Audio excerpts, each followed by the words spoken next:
Australia మహిళా మంత్రి తన స్నేహితురాలిని పెళ్లి చేసుకున్నారు. ఆస్ట్రేలియా విదేశాంగ మంత్రి పెన్నీ వాంగ్ తన భాగస్వామిగా సోఫీ అలౌచేను పెళ్లాడారు. ఆస్ట్రేలియా పార్లమెంట్ సభ్యుల్లో మొట్టమొదటిగా స్వలింగ సంపర్కులుగా ప్రకటించుకున్న వాంగ్ తనతో పాటు పూల బొకేతో పెళ్లి దుస్తుల్లో ఉన్న అలౌచే ఫోటోను ఇన్స్టాగ్రామ్లో షేర్ చేశారు.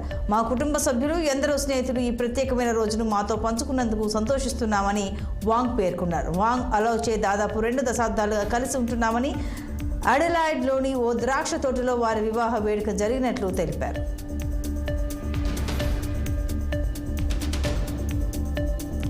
యునైటెడ్ ఎయిర్లైన్స్కు చెందిన ఓ విమానం రెక్క కింద ప్యానెల్ లేకుండానే ప్రయాణించింది. అదృష్టవశాత్తు అది సురక్షితంగా ల్యాండ్ కావడంతో అధికారులు ఊపిరి పీల్చుకున్నారు.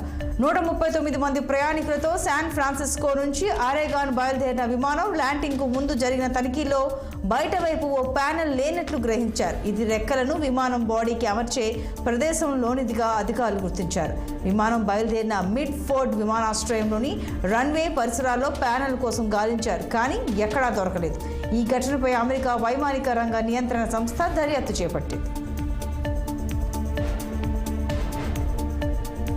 పశ్చిమ బెంగాల్ రాజధాని కోల్కతాలో ఘోర ప్రమాదం చోటు చేసుకుంది. నిర్మాణంలో ఉన్న 5 అంతస్తుల భవనం కుప్పకూలింది.